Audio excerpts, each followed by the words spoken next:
Welcome back to the Handlebar Podcast. As you know, this is an honest conversation type of podcast where we talk about faith and practically following Jesus. Before we jump in, there are a few quick things that we want you to know about. First, we love it when you ask us questions. So if you have one, submit it on our website at thehandlebarpodcast.com. Next, if you love the podcast, there are a handful of ways that you can share the love and help continue to support what we do. The first way is through sponsorship. This is a good opportunity to get your message out there via our podcast. Go to the contact form on our website and let's connect. Also, we have merch. It's a great way to support what we're doing and spark fun conversations. If you didn't know, Elissa has a solo album, Wearing a Blindfold and Running, and Sarah Beth dropped a worship album, Foolish Offering. These albums are so good. You can stream it anywhere you listen to music. And lastly, Aaron has an incredible book out called Big Jesus. It has wild stories about growing in your faith and walking with Jesus in everyday life. It's so good. Okay, let's jump into today's episode. So welcome back to the Handlebar Podcast. We're back with Marcus Lim. Yes. We're here in the house. Rapid fire questions with Marcus. I told you in the last episode he asked really good questions, and so hey, we're just picking up right where we left off last week. We kind of left you guys on a cliffhanger. We left right at the end. The episode was getting so fiery, and then I reeled it in, and I said, we're going to land. We're going to do a two-parter here, and so we're back. We've been talking ministry, family. We've been talking dating, being yoked, unequally yoked. We've been talking kind of all things, and so we're jumping back in. If you have not listened to last week's episode, go listen, push pause, go listen to last week's episode before you jump into this one. This one, I'm telling you, we're picking right back up from where we left off last week. And so, all right, Marcus, you kick us off. Like, you're the one who got us where we got in the last episode. Were we talking about how you can ride off of the synthetic high of corporate ministry? Yes, which even to you guys, like that's probably the 10% of your life. Yes, or not I heard less. someone say that one time. Yeah. And it really marked me of like they were well-known worship leaders, writers, just incredible people, pioneers in the faith. And they said, you see 10% of our lives. And I remember hearing that day and saying, Lord, I want to live that way. And I'm so aware that if it's up to me, I'm not going to live that way. So yeah, 10%. This was, gosh, I don't know how many years ago at this point it was, but I don't even know if we had kids at this point when Heidi Baker prayed for us. Do you remember when Heidi Baker prayed for us? Oh, yeah, we had Rosie. We had Rosie, okay, so we had one.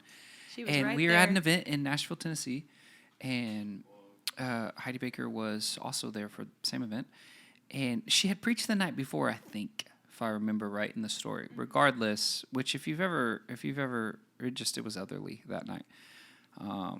And this night, she's sitting on the front row. She's just attending. And Sarah Beth, you maybe had led worship that night, or maybe we weren't leading that night. I don't remember. But at some point, no, we didn't lead at all. We attended. Okay, so at some point we said, "Hey, let's go ask her to pray for us." And I don't know if I've shared this on the podcast before, but we walk up to her and we just ask her, we're like, "Hey, Mama Heidi, would you mind praying for us?" And she's just sitting in her chair, and she's like, "Oh, I would love to." Precious woman. Precious, yeah. She goes, get down on your knees in front of me. So we get on her knees, and she just sitting the whole time. And she lays her hands on our head, and she prays for 5 minutes. She prays. And she prays, these are the words she prays over and over again. She was for 5 cupping minutes. both of our cheeks. Yeah, she was, and she just starts weeping, and she prays, God, hide them. Oh. Hide them. Hide them. For 5 minutes. I'd say that for 5 minutes because when that's the only thing being prayed for 5 minutes, you're like, this is a long prayer for hide them.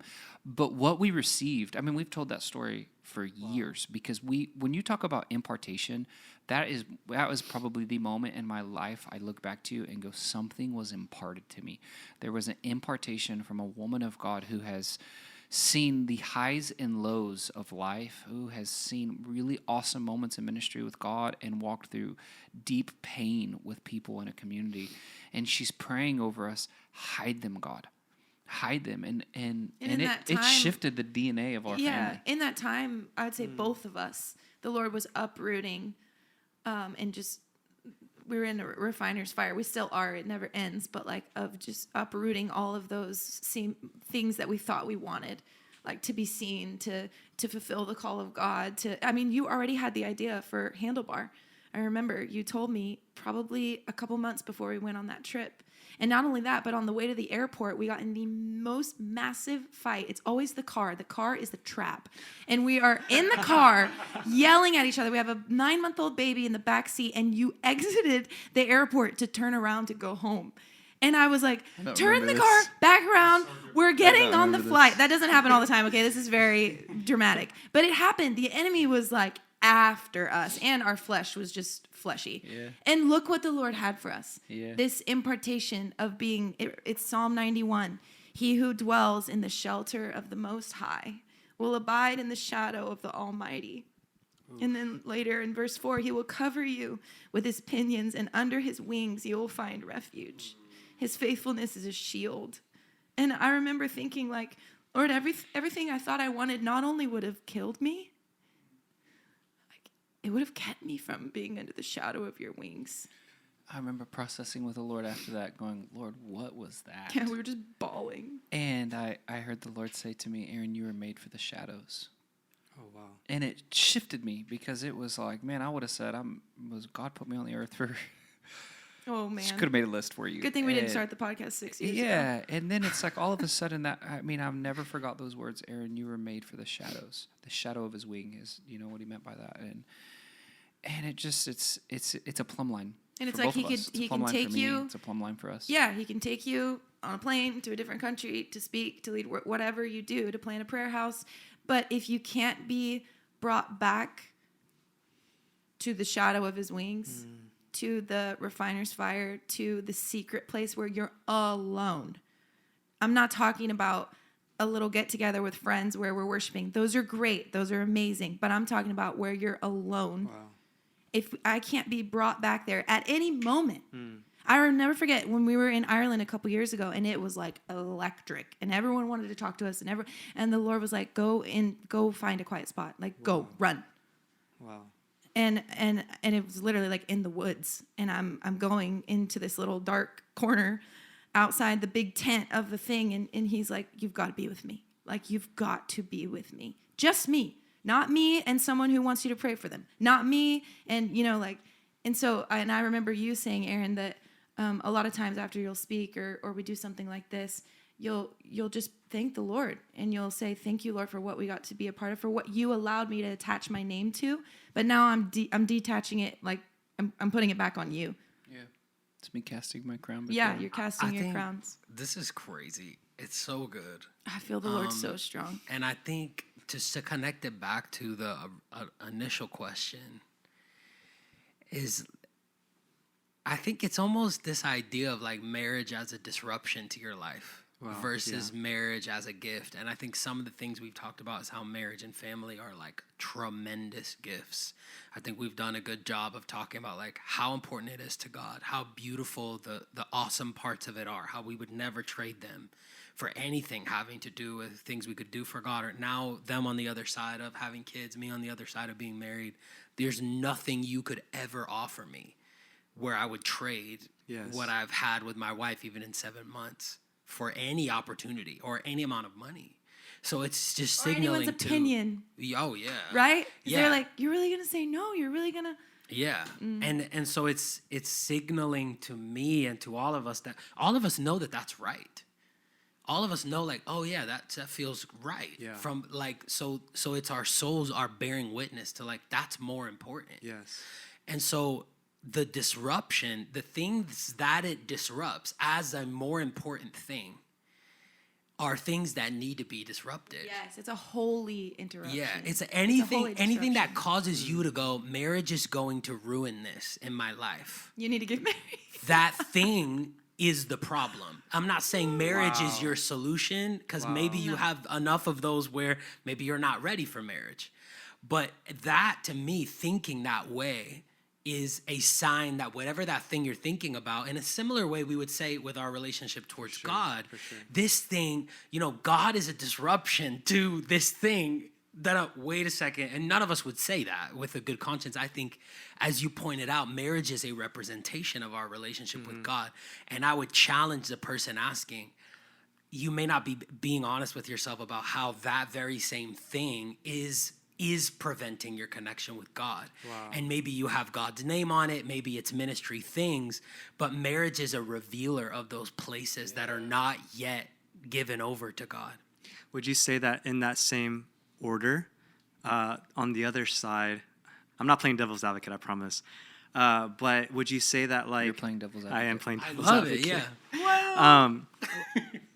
I'm also thinking, as you said that, though, there's like another side of me that goes, okay, well, what if you're in a marriage and you're in a relationship and they're actually pulling you and disrupting you in a different way that's not actually leading to, like, valuing what's between each other? So there's like another side of it of like, well, what if, you know that one proverb where it's like your nagging wife or something under a household, right? It's like a dripping faucet. Yes. But like, would you say even in that order, it's like, no, I got to tend to my wife, and this is how we're still gonna, like, you get what I'm saying? Well, Because yeah, I see a lot. Again, I didn't hear what you said. I got a what? What'd you say? What? Yeah. Oh. Or do I got to My wife. tend to this, like the same priority list of what you guys are talking about order wise? Because I think about so many marriages on the other side where, like, I have personal friends that got married to someone, and it's not my judgment, but I'm going, are you sure about that? I mean, we've had You know? we've had a ton of those. I mean, we have people Right. that we've watched on fire for the Lord and threw it all away for a white picket fence, American dream. That's what I'm talking about. Those are scenarios where we can't fully speak to it. We can only pray. That's what I was into going it. to say. Pray. Those are scenarios where we've done, in the conception of it, of saying like, hey, here's what we see, but the heart hears what the heart wants to hear, and so you can either receive it or you can close your ears off, and then what we've experienced a lot of times is the closing of the ears. Like, I don't want to hear that. Right. I'm going after this thing, and at that point, all we can do is pray. I mean, there's one person specifically in our life that it is a very, very tender spot, that the only place that puts healing balm on that soft spot on our heart is prayer. Wow. Because it is someone that we deeply love, that was on fire for God, running after God, and just threw it all away, and to this day doesn't even realize that they're apathetic and asleep. Wow. In the faith. They're just on cruise control. And what do? Do you say, hey, once you're married, you're locked in, like you're now in a covenant before the Lord. And God honors the covenant. And God honors the covenant. And so as like friends and that person being a loved one to us, we just get to pray, God, would you set a fresh fire in that home? Would you set a fresh fire in that? All of those things. But at the end of the day, like, it's one of those that we have to give to the Lord. Yeah. Right. I'll never forget. I had a long time ago, I had a friend getting married, and I kept having dreams, bad dreams about this marriage. And I remember I talked to you about it. I was like, what do I do? Like, do I call them? And I was in my car, and I was praying, and I was praying crazy things. Like, I can't go into the details, but I was like, Lord, break it off, like all these things. And I was like, God, is this me or is this you? Yeah. And I heard this passage. I don't remember exactly the passage, but it was in Proverbs. I just heard it in my head. And I was like, I wonder what that says. And I opened my Bible, and it says, not one of the words of my mouth is falling to the ground right now. And the Lord was like, this is not you. Now, did that person break it off? No. Wow. But I have to love them and continue praying. And like Aaron said, pray that a fresh fire would fall in their home. And I can't keep them from a bad situation happening or whatever might happen down the road. I hope that's not true. But you have to give it to the Lord. We have someone at our front door. Real so time. You guys keep going, and I'm Real gonna answer time the door. doorbell ringing. I have a thought about Marcus. That's such a good question.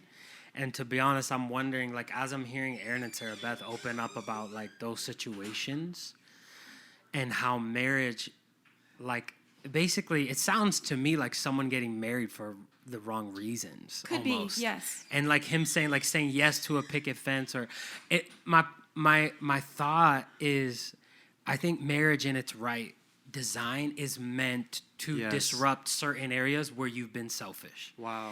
And so that part is right. Some people get married, and it's because of their mutual selfish desires, Yeah. selfish need. Like there's that, you actually, like, I have anxiety, but you let me be anxious. Wow. You just say that it's fine. Like, you're like, well, you're just, you just care a lot, and you don't actually push back or challenge me to grow. You become like, They cater to it. you become like my excuse to stay the same. And some people do get married because of that safety. And I'm, again, like, I don't ever want to have this conversation in the light of like, there's no hope for someone who did that, or who's finding themselves in that situation. There's always hope with Jesus to restore those things.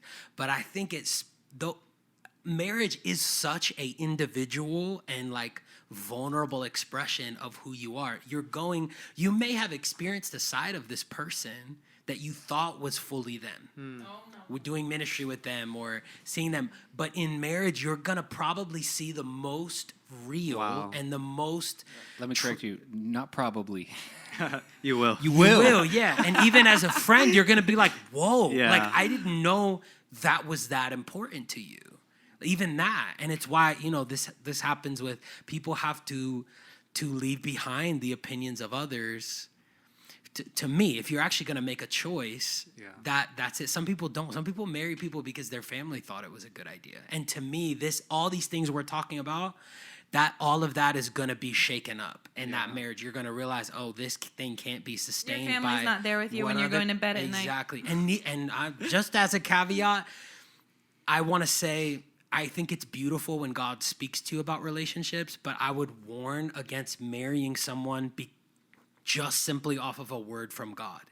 Meaning, like, if you're saying, I don't know, but God told me, I would say those things are both important. You need a choice and a desire and a want to be with this person. And I would argue it's probably better to start with that and then let the Father go, I bless that. Then start with like a word from God. And because 10 years in, like Sarah Beth is saying, your wife does not need to hear you. Like, if she goes, why'd you marry me, Marcus? And you go, because God told me to. I'd be surprised if she would stay in the house with you. Like, it's just, she wants to hear. She wants to be chosen. Just like, she wants to hear, because I chose you, because I desire you. God knows this. God designed marriage. And I think one other note I've just been thinking about as we've been talking is that difference of like, is marriage a sacrifice, or am I going into marriage thinking this is going to get me my white picket fence, this is going to get me this is all the things I'll get out of it? I think those people are setting themselves up for major disappointment because they're not seeing, it's what C.S. Lewis said, that love always leads you out of yourself. So first, the way he describes it is like, first you see a woman you're attracted to, and that leads you to pursue her, and it's something you want. But then when you follow that love to its end, what it produces is a child. Wow. And it just so in order to pursue her, it pulls you out of yourself. You have to sacrifice. Yeah. And then you pursue that love to its end. She receives you, and then it produces a child, which then pulls you further out of yourself. And it starts showing you the inner workings of what God designed.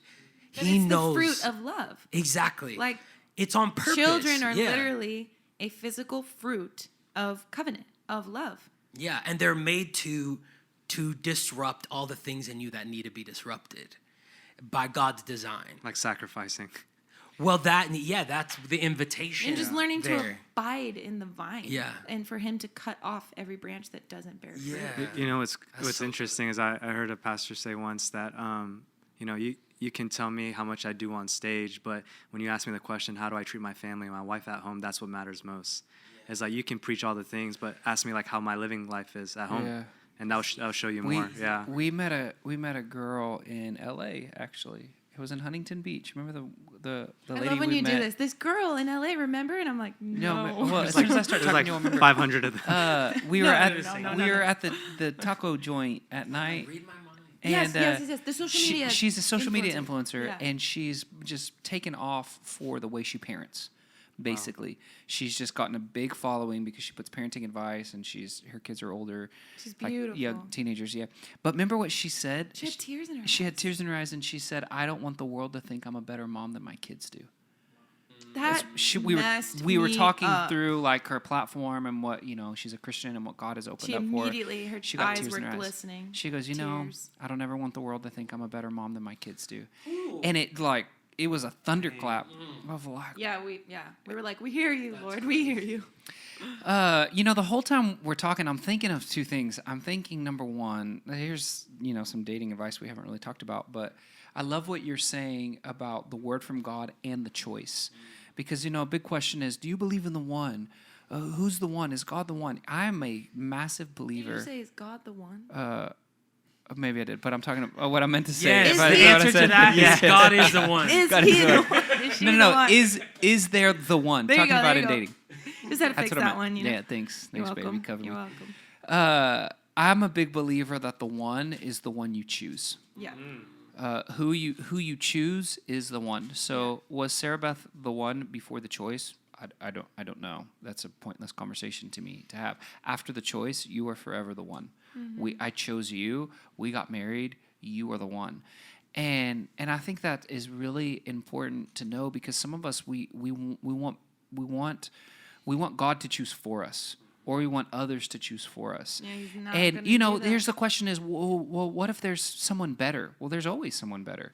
If I put myself in Sarah Beth's shoes, she could have married someone more handsome. She could have married someone more anointed. She could have married someone she could have married someone taller. The list goes on. There's always someone more in this category than. I'm using it in this way of like me, like you could have, but you chose me, and now because you chose me, like. You have to die to, is there someone better? Like, is there, and that's a big one that cripples people from making the choice. Yeah. Well, I don't want to choose this one because what if the moon falls out of the sky? And like, you know what I'm saying? The point I'm trying to make is the power in the choice, the power in saying, God, I want a word from you, and I want your leadership, and I need you to lead me, and I need to hear your voice. There was that in our relationship. There 100% was that, but there was Also still the choice. Yes, and I would say when we got engaged, we dated 5 months, so you have to know that before I say what I'm going to say next. But when we got engaged is when we started to hit the rubber met the road. Yeah, we had never really and fought all of until we our got engaged. wounds, and for me it was a lot of things, but I'll just say being a perfectionist. For you it was like rejection, different things that we started to just like in each other, and we would sit with our just spiritual mom and dad and get help, and which was great. But we really, and that's not everyone's story. I feel like some people go to the altar and they're still just completely blindly in love, which is great. Everyone's story is different. Hallelujah. But at some point that will start to happen, and it's not a bad thing. It's the sanctification of marriage. And a really trusted leader in our life always says, whoever's the first one to the cross wins. And there are so many times where we're in a disagreement. And there was one time specifically where it was late at night, and I was like, I will not be the one to apologize this time. Oof. I am so tired of that. And And I'm not saying this is going to happen to everyone who does that. No. I had night terrors all night. Okay? Oh, here we go. No, listen, did Live you in hear action. that? Just kidding. I was like tormented in my sleep. So we're seeing who's a little further along in their dying process. Definitely I'm her. serious. Definitely That her. night, I chose to go to bed offended and angry because I felt like he needed to be the one to come and make things right. And if I did, then I was just like a puppy dog with my tail between my legs. So I chose to be angry. I chose to go to sleep. And I don't want to say I'll never do that again. I don't ever want to do that again with the help of the Holy Spirit, because it was awful. I didn't sleep. I didn't. And so whoever's the first one to the cross wins. I have like a slot machine of questions in my mind. That's how my brain works. Ching. Yep, right there. Got it. I was gonna say that you were talking about God saying something, and then you having a desire and a choice. I'm single right now, and like I would say it is very hard and very niche, especially in the season that I'm in, to find someone that is like running at the same pace and in the same like frequency as I am. So does that mean that I have to settle? Does that mean that I have to like find someone that would prevent all the things that maybe I'm feeling or desiring? Do I have to scale back in order to like find someone, right? Or even be like equally yoked with someone? And so I guess that's my question, is like when you were single and you found Sarah Beth, or Sarah Beth found you, right across the room, did you feel like you had to give up things? Did you feel like, I think a big thing that the next generation, I want to say the young church, which I would say I fall into, but the next generation really has yet to catch and believe as an entire generation is that you don't settle with God. Like, I think there can be this belief like, dating or other things. But with the Lord, like, every good gift comes from the Father above. Like, when you settle when you don't do it with Him. Wow. When you do it with Him, it's not, you don't settle. So anyways, I say all that to say this was my story. And I love the way you phrased the question. You said someone who's running. How'd you say it? Running at a certain pace or yeah, frequency. So I remember, man, I had gotten to the point to where I had been single for some time. It was the longest, actually. It was a whole side story, but maybe we'll share some time. But it was the longest season of my life I had been single, and I had started to think, I was a youth pastor, I'm in ministry, I have a full-time job. I'm like, okay, I'm like financially have more money than I've ever had. Like, so are you dating anyone? There was a lot of pressure of like, awkward place it's to so awkward. be dating as a youth pastor. Oh yeah. But I remember I had this phone call with my dad, and I was telling my dad, like, man, I really want to settle down. Like, I want to marry someone, but there's nobody, and like I don't know. I'm kind of discouraged. You just say, how old were you right now at this point? I was probably 21 at the time. Yeah. Well, yeah. Stop. But I remember my dad said to me, he said this phrase. He goes, Aaron, she will come and you will fall like a rock. That's what he said to me. She will come and you will fall like a rock. And I remember it was maybe 2 weeks after that phone call that I met you, Sarah Beth. But that advice coupled with, that was from my actual father. Then there was a spiritual father who said to me, I've never forgot it. He said, Aaron, you need to run as hard and with everything you can after Jesus and only look to him. And he goes, there's going to come a day where you're going to look up and next to you, running as equally hard and with their gaze directly on Jesus too, is going to be a beautiful young girl.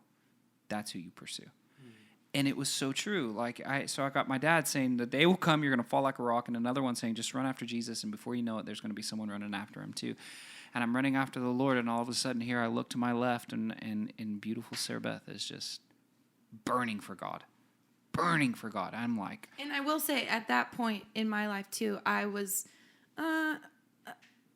I have such a different story, but I was thinking sometimes about like, okay, if there was someone here in my community or around me that I would let pursue me, I would ask myself that question. Would there be someone? And for a long time it was no.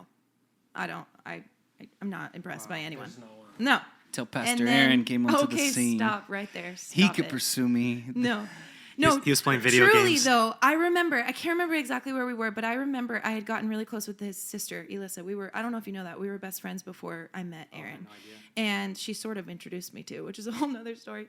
But I remember she told me, I have a brother, and he's the youth pastor, and you had long hair. You have long hair again, but you had long hair at the time. And I thought, he's probably like 30 with a family, you know?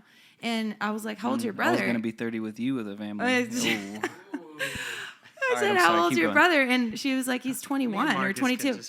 Yeah. Oh my God. I cringe every time. I'm just I love Aaron and Sarah Beth. I love them.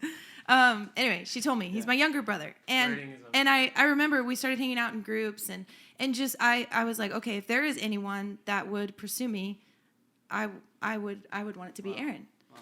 And I guess I got a little thrown off with that, but my point to saying that is I don't think you don't have to figure it out. Like the Lord will bring someone, and the telltale sign of this is the Lord is going to be you're going to lay your life down. You will fall hard like a rock. You will fall in love, but pretty quickly after that, you'll realize this is about me dying and laying my life down, and I want to run first, be the first one to the cross. When I hear what Aaron and what both of y'all are saying is, first there was a desire to be married. Like you're on the phone with your dad and you're like, I know that I want to be married. Yes. And that's an important thing to me. Right? Yes. And so it starts there. It's like marriage is not like, oh gosh, this thing I have to do at some point, but I really just want to keep doing all these other cool things that I'm doing. If that's where you are, I think you shouldn't get married. because you don't want to, and that's going to show up. And Yeah. if you're doing it out of obligation, which I think some people do that to themselves, they go, but I really should be getting married. I'm old. I'm this or that. And so that to me is like, that's a different topic. I think there's more under the surface there than what you're probably recognizing. And when I think of my story, that is how I would tell it, because before I started dating, I was at literally a lot of it had to do with Aaron. Aaron was the first one to look at me and go, he's special. Like, wow. He should. And at the time I was not looking for any opportunities, but Aaron was like, hey, like, come to El Paso with me. I think you lead worship. Yeah, like, you came and led. yeah. And so Aaron just like, Dang. but shortly after, Aaron gave me a word, and he said in front of our whole USM class, which I don't know if that was wisdom or not, he said, favor isn't fair. And he pointed at me and he said, there's going to be a lot of favor on your life. And there was. After that word, doors for me flung open. I was doing all this stuff. I was getting invited a million places. I was writing songs. I was doing all these things. And in the midst of that, I had a really good conversation with some friends, and they challenged me and basically said, we think, you know, you kind of have this reputation of like you're friends with a lot of girls and you're like healthy and all this stuff, but we wonder, like, are you ever gonna actually date someone because of that? Basically, Wow. like you're kind of like in all these girls' Why did that lives. scare me? We do that every episode, and I jumped. And so for me, that was the entrance into that conversation with God. Was my two friends like going like, hey, you don't know this, but you've kind of like led some girls on. And I'm like, what? I did what? And it was just like through being like, you're my sister, like this and that. And so they challenged me, and I recognized like, oh, there actually is something a little out of whack.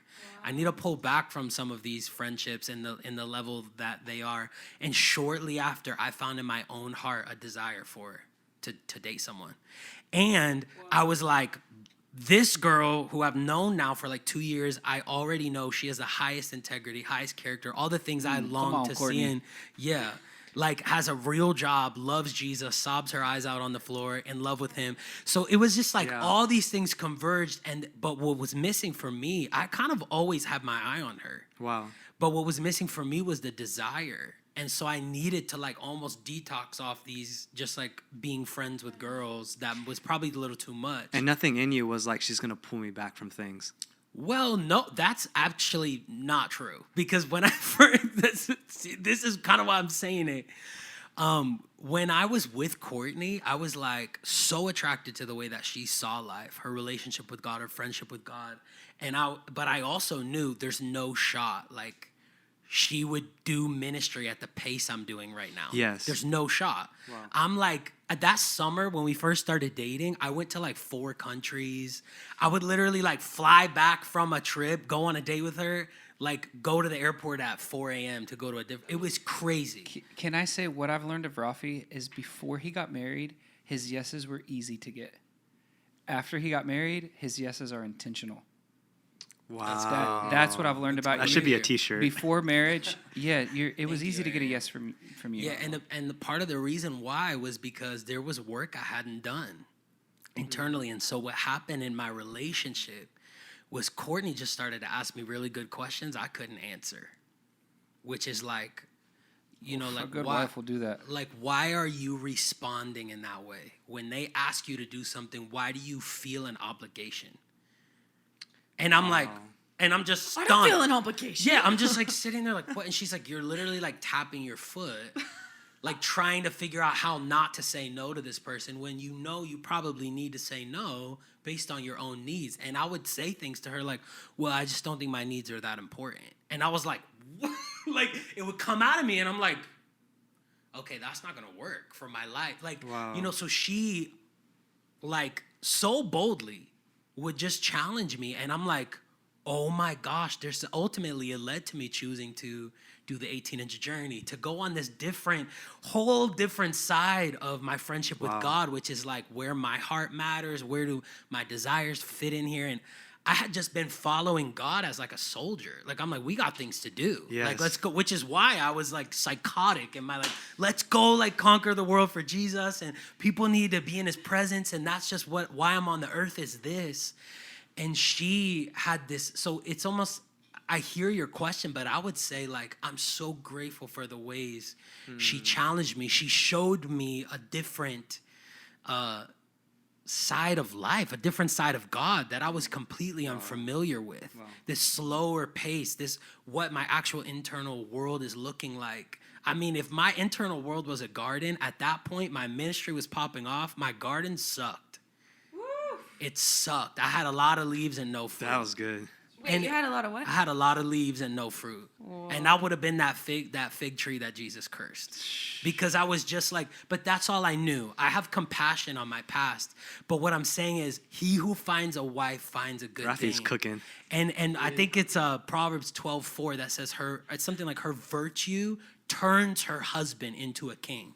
And I think that has been the effect of my wife on me in my life. I have different ownership and different authority. So I think in the middle of the tension of your question, I would say, yes, there are things that you may give up. But if it's a good choice, if it's someone who pulls you into the true meanings of what marriage should be, which I believe only due to the Lord's leadership, I found someone that has done that for me, then it's a joy to lay those things down because you know on the other side I'm getting it's not a hard exchange to make. They were things that needed to be laid down in the first place. This is just the avenue that God is. Yeah. The things I thought that at one time I thought they were things God was asking me to do were actually destroying me. And it was through my relationship with my now wife that I was able to encounter the Lord in those places, and he changed me. Hallelujah. So good. So find a wife. What things I thought were gain, I count them all as lost. Yeah. Well, I know we probably have like no time, but I want to throw in because at the beginning of the first episode, you also talked about like running with friends, right? Yeah, and like I the did. yogage and how that changes in marriage. And I really do maybe like 1 minute, 2 minutes from you guys. I think that would be cool to talk about where there's these seasons where everybody feels aligned. We feel like we're going to be doing this forever. And then suddenly we're going to do the Handlebar podcast forever. Yeah. Like what is that what you're kind of referring to? Is like that we're locked in. There's this unity, God's speaking. And now that we've had this hour and a half conversation, how would you ask that same question again? Like if we were going to end with that question, you would say it like this. I would leave it as a statement. Just you guys make me want to just go back in my closet and just be with God. If I'm being honest. Hey, well, that is the best compliment. Like this is like after just hearing this, I don't want anything besides knowing Christ. Aww. And like I know I had a lot of questions, but now I have a statement of like this pushes me to like go in my closet and be with Christ. Amen. Wow. And that's like like even that verse, it's like to count everything as rubbish, but to know Christ. And that rubbish could be anything. It could be a marriage. It could be a calling. It could be anything. But to know him is like the eternal reward. And I will say, bro, to answer the question then that Rafi said, and we'll land here, find friends and community that will have that value, that same value with you. And those friends will change through seasons. Like we're not running with some of the friends a decade ago we would have thought we'd be running with, and not anything. I mean, we do have some that have fallen away, but just a lot of them. The seasons have just changed. Kids came, we moved cities, we changed ministries. All of these things to where today we're not running with a decade ago when I was 22. When I would have said, like, hey, these are the ones we're going to run with. We're going to do life forever. This crew, it's not forever that crew anymore. Wow. And I've had to grieve the changing of that season. We still have relationship. We're still close. It looks different. But had we not grieved the changing of the season, we would not be able to embrace new relationships. A decade ago, Rafi wasn't on that list. That's true. And had I not grieved the changing of that season, Rafi would still not be on that list. We wouldn't have the podcast, and our life would be missing a gold mine that God has given us in Rafi. Not just because of the things you say, who you are. Yes. And right now it's, forever Rafi. Like, I hope we get to do this forever. The reality is, who knows what will happen over the next decade, and the bond will be lifelong, but who's God putting in your life right now to say, hey, everything else is trash? I mean, you could say the same thing to the 12 disciples. True. Like I'm sure they thought, forever. I mean, the man is with us. Yeah. We're going to run and do this together forever. And yet none of them ended up in the same city. And it's like, of course, there's still a bond and a friendship, but it was okay. It was right that happened. So, and it was hard. And they definitely grieved. Yeah, it was definitely hard. You guys, this is Marcus Lim. We love him. Come on, Mushu. He's a little brother to me. Hey, this is the Handlebar Podcast, so we hope you enjoyed these conversations. If you're watching on YouTube, like, subscribe, share, do all the stuff. It helps us. It really helps us a ton. But we're not doing this to grow our following. We're doing this for you. So I hope this blesses you. We love you. Thanks for listening.